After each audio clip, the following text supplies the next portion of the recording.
নওগাঁর মহাদেবপুরের এক কৃষকের ধান কেটে গড় তুলে দিয়েছেন নওগাঁ ৩ আসনের সংসদ সদস্য ও কেন্দ্রীয় কৃষক দলের যুগ্ম সম্পাদক ফজলে হুদা বাবলু। এ সময় তিনি নেতাকর্মীদের উৎসাহ দিতে নিজ কণ্ঠে গান গাইতে শুরু করেন, যা মুহূর্তেই সামাজিক যোগাযোগ মাধ্যমে ভাইরাল হয়ে যায়।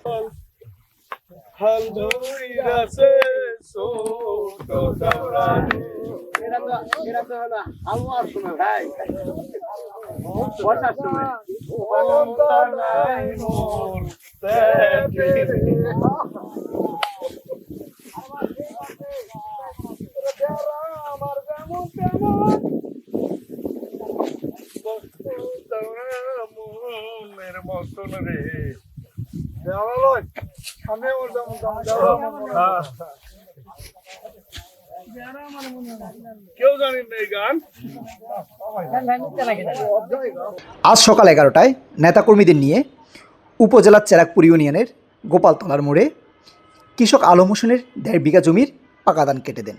পরে নেতাকর্মীদের সহায়তায় সেই কৃষকের বাড়িতে সে ধান পৌঁছে দেওয়া হয়। সংসদ সদস্য ফজলে হুদা বাবলু বলেন, মহাদেবপুর ও বদলগাছি 2 উপজেলায় কৃষক দলের উদ্যোগে ধান কাটার কর্মসূচি চলছে। বিশেষ করে বিধবা, এতিম ও অসচ্ছল কৃষক যারা শ্রমিক সংকটে ভুগছেন তাদের পাশে দাঁড়ানোর জন্য নেতাকর্মীদের নির্দেশ দেওয়া হয়েছে। যেসব কৃষক আর্থিক সমস্যা বা শ্রমিক সংকটের কারণে ধান কাটতে পারছেন না, তাদের ধান কেটে গড় তুলে দিতে বিএনপি ও অঙ্গ সংগঠনের নেতাকর্মীরা কাজ করবে বলে জানিয়েছেন। জাতীয়তাবাদের যেসব কর্মীরা আছে তাদেরকে একটা উৎসাহ দেওয়ার জন্য আমরা এই 10 কাঠা বা 1 বিঘা জমির ধান কেটে দিলাম, তাতেই সবার সমস্যা সমাধান হবে না। আজকে আমাদের একটা বিএনপি সহ সকল অঙ্গ সংগঠনের মিটিং আছে। আমি প্রস্তাব করব যে যেসব ইউনিয়নে বিধবা বা গরিব মানুষ যাদের বাড়িতে লোকজনও নাই, যেহেতু লেবার অনেক বেশি, আমরা যদি সব ইউনিয়নে 2-1টা পরিবারে এভাবে সহায়তা করতে পারি তাহলে সামান্য একটু হলেও আমরা মানুষের উপকার করতে পারবো।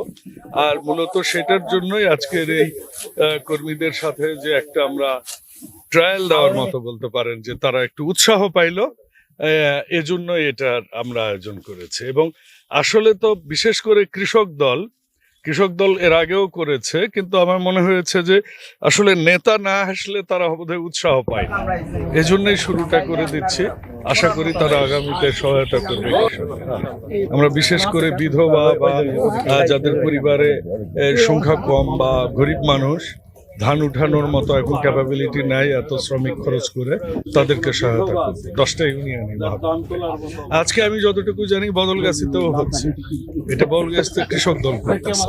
দেখুন, রাজনীতিটা এখন মানুষের উপকারের জন্য শহীদ জিয়া যেটা করে গেছে সেই আদর্শের রাজনীতি আমরা যদি করতে চাই, এবং যেটা জনাব তারেক রহমানের নির্দেশনা, বিপদে আপদে কৃষকদের পাশে দাঁড়ানো মূলত কৃষক দলের কাজ। বিভিন্ন জায়গায় বিভিন্ন জেলা উপজেলায় যদি তারা একটু সহায়তা করে, অনেক জায়গায় পানিতে ধান ডুবে গেছে। আপনি জানেন যে হাওরে সেই কিশোরগঞ্জ সিলেট এলাকার ধান একদম নষ্ট হয়ে গেছে। প্রধানমন্ত্রী তাদের জন্য 3 মাসে খাবারেরও ব্যবস্থা করেছে, কিন্তু যাদের ধানগুলো আছে এখন তোলাটা মুশকিল, তাদের পাশে দাঁড়ানোর জন্য আমি সবাইকে আহ্বান জানাচ্ছি। ন্যায্য মূল্য কৃষকরা না পাওয়ার মূল কারণটা হচ্ছে কৃষকের কৃষি ঋণ। যদিও আমরা কৃষি ঋণ 10,000 টাকা পর্যন্ত মওকুফ করেছি, তখন তারা যে ঋণ টিন করে যে ফসল করে, এরপর ওই দ্রুত ঋণটা শোধ করতে হয়। এই কারণে ধানটা তারা 6 মাসও রাখতে পারেন না, 15 দিনও রাখতে পারে না। ইমিডিয়েটলি ধানটা বিক্রি করে ঋণ পরিশোধ করতে হয়। 1, 2, আপনি জানেন সরকার কিন্তু 1440 মোটাটার মূল্য নির্ধারণ করে দিয়েছে ইতিমধ্যেই। কাজে ধানের দাম কিন্তু বেড়ে গেছে। ওই সেই 1000 টাকা এখন নাই, কিন্তু এখন কিন্তু 1300-1400। জিরা বোধ হয় আরো বাড়বে। এই যে রোদ উঠেছে, ধান আরো শুকনা হবে, দাম আরো বাড়বে। কৃষকদের মূল্য নিশ্চিত করার জন্য আগামীতে আমরা কৃষক কার্ডের মাধ্যমে বিভিন্ন সফটওয়্যার দেব, অ্যাপের মাধ্যমে তারা সারা বাংলাদেশের মূল্যগুলা তারা যাচাই করতে পারবে। কাজী আশরাফুল হাসান, নিউজ ডেস্ক, আপন দেশ।